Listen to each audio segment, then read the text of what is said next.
Hello guys, myself Jeel. Today we will learn about nephrotic syndrome. So let's begin. Nephrotic syndrome. Definition. It is a clinical disorder that is characterized by proteinuria, hypoalbuminemia, edema, and hyperlipidemia. This occurs due to excessive leakage of plasma proteins in urine because of increased capillary permeability of the glomerulus. Nephrotic syndrome is a condition that includes proteinuria, hypoalbuminemia, edema, and hyperlipidemia. We will discuss these conditions further.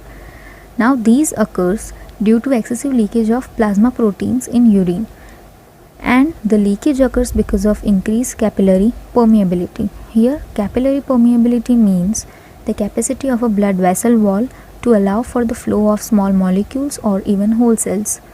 Molecules includes drugs, nutrients, water, ions, etc.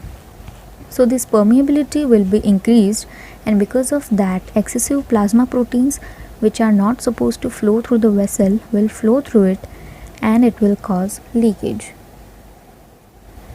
Now, as discussed in definition, proteinuria. Proteinuria means excessive amount of protein in urine. Usually some amount of protein is present in urine, but when it becomes too much, it means it is leaking through the kidney, most oftenly from the glomeruli. Next is hyperlipidemia. Hyperlipidemia is a term used to describe high levels of fat in the blood, such as cholesterol and triglycerides. So hyperlipidemia means excessive amount of fat in the blood. Next is hypoalbuminemia. Hypoalbuminemia occurs when albumin levels in the blood are very low.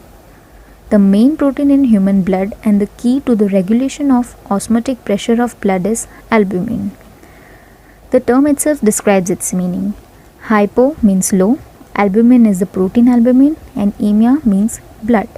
It means low level of albumin in blood.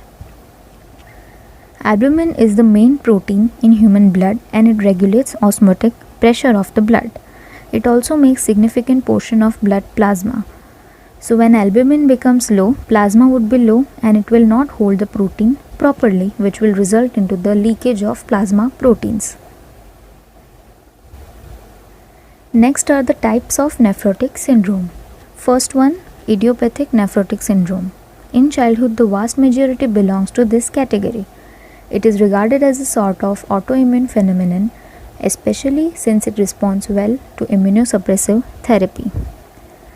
Idiopathic means a condition which is spontaneous or the cause is unknown. This condition is mostly seen in childhood or in infants, and it responds well to immunosuppressive therapy. It is of two types: minimal change nephrotic syndrome and significant change nephrotic syndrome. Minimal change is the predominant type, and it is seen in 86% of the cases. Significant change is infrequent. Mesangial proliferation is seen in 5% cases and focal sclerosis in 10% of cases. Mesangial proliferation means increase in number of mesangial cell in kidney. Focal sclerosis means a condition in which scar tissue develops on the glomeruli.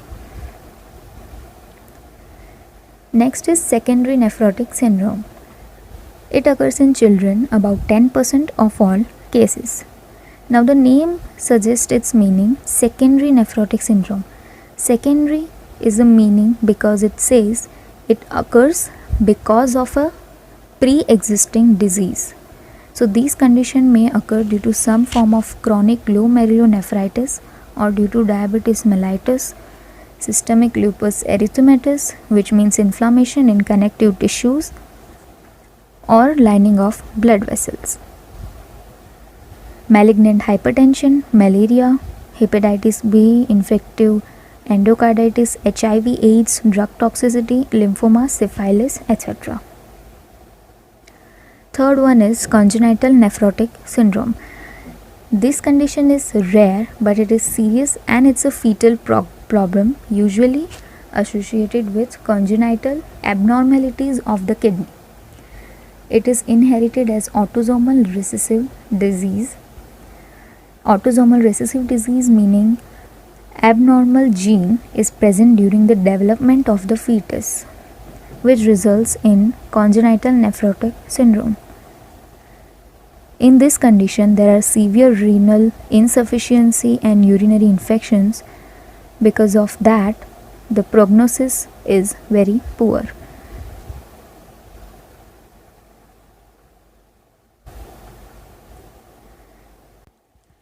Now, the etiology or causes of nephrotic syndrome. Glomerulonephritis, diabetes mellitus, SLE are the causes of nephrotic syndrome. Other causes is amyloidosis kidney. Amyloid is an abnormal protein that is produced in a bone marrow and can be deposited in any tissue or organ. So in this condition, amyloid is deposited in the kidney, which results into nephrotic syndrome. Sarcoidosis. This means growth of granulomas, that is tiny collections of inflammatory cells in any part of the body. Cancer, trauma, infection, drugs, and renal thrombosis are some other causes of nephrotic syndrome. Next is the pathophysiology. So first, alteration in glomerular basement membrane. Firstly, there would be some alteration in the basement membrane which will result into altered glomerular protein permeability. It will alter the permeability of the glomerular protein, which will result into increased loss of protein in urine. There will be excessive amount of protein leaking in the urine, and because of that, colloidal osmotic pressure will decrease. Due to the decrease in the osmotic pressure, vascular volume will also decrease, and ultimately it will decrease renal blood flow. Due to the decrease in the renal blood flow, secretion of aldosterone would be increased. It results in tubular Na and H2O reabsorption, and it results in edema. Clinical manifestations of nephrotic syndrome. 4 main symptoms are proteinuria, hypoalbuminemia, hyperlipidemia, and edema. These 4 symptoms we already discussed in the definition.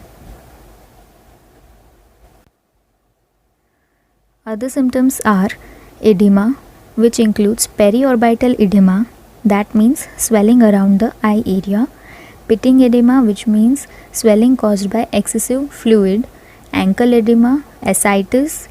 Ascites means swelling caused by fluid in the abdomen, weight gain and hypertension, fatigue, foamy appearance of urine, hematuria, which means presence of blood in urine, thrombophilia, which is a clot formation, lipiduria, dyspnea, and anemia are the symptoms of nephrotic syndrome.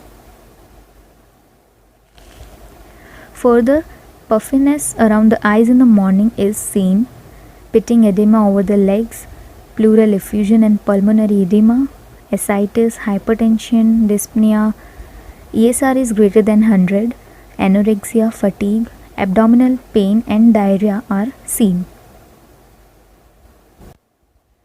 Next is diagnosis. First, palpation. Due to edema and ascites, kidney cannot be palpable. So when we will palpate, because of edema and ascites, kidney would not be able to palpate. Urine analysis will show hematuria. 24-hour urinary total protein estimation will show proteinuria, and the value would be greater than 3.5 gram per liter per 24 hours. Blood test, blood urea nitrogen test, S creatinine and S protein would decrease. Lipid profile will show high level of S cholesterol, which would be 200 mg. Comprehensive metabolic panel CMP will show hypoalbuminemia. Albumin would be lower than 2.5 gram per dl. Another diagnostic tests are needle biopsy, ECG, X-ray, renal ultrasound, renal scan, and IVU, intravenous urogram.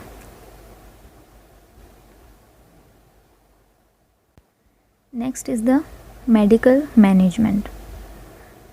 So the main condition in this disease is excessive level of protein in the urine. So the goal would be to reduce the protein excretion. If causative agent is streptococcal, then it will be treated with penicillin antibiotics. Prednisolone is a drug of choice. Proteinuria disappears within the first week of therapy, and negative dipstick test for 2 consecutive days will show positive response to treatment. Frequent relapses are treated by alkylating agents such as cyclophosphamide, nitrogen mustard, cyclosporine or levamisole. These are the examples of drugs which are given in this condition.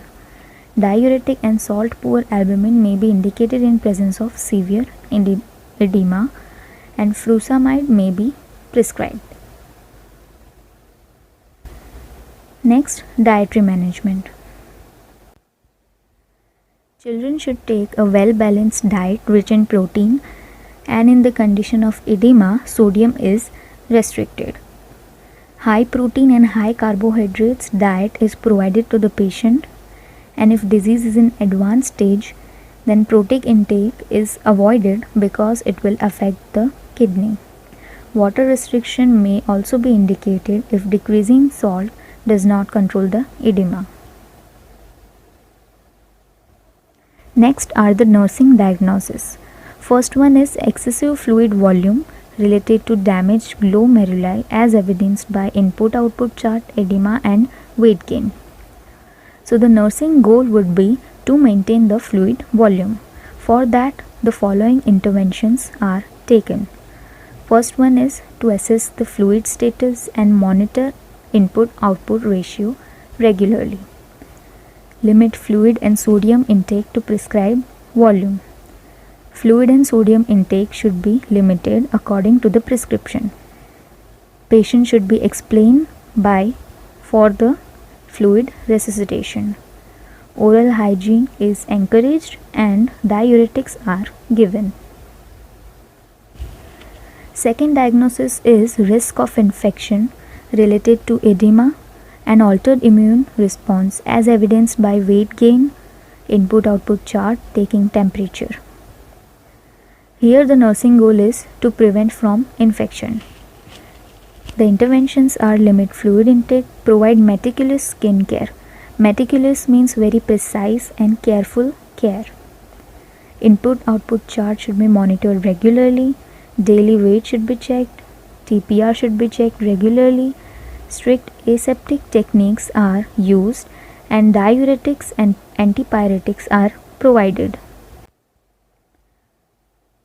Third diagnosis is disturbed thought process related to effect of uremic toxin on central nervous system as evidenced by confusion, loss of consciousness, impairability to process external stimuli. Here the nursing goal would be to stabilize the thought. Intervention is assess the extent of impairment in thought process. Now because of these serious disease, the patient may get depressed or get disturbed.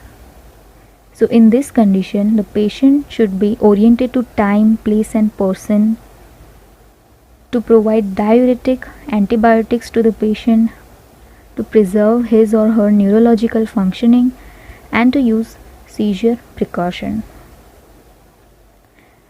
We should encourage the patient to turn in any type of activity due to drowsiness and lethargy, and psychological support should be provided to the patient and his or her family members. The care during hospitalization. Child is hospitalized from initial therapy. Patient may not understand importance of hospitalization because initially the child is symptomless. During hospitalization, parents should be involved in child care and goal setting. So in the condition of child, there should be proper and careful techniques used for the care of the patient. Parents should be involved in child care and goal setting. Nurses should regularly monitor the vital signs and check the child's daily weight. Signs of infection and edema should be monitored, and if there are any signs, they should be reported immediately. Detailed charting of intake output must be done to monitor child's response to medical therapy, and daily urine examination for albumin is required. Thank you so much for watching. I hope you all enjoyed this lecture. If you have any question, you can ask in the comment section. Thank you so much for watching again. Please like this video and subscribe to our channel.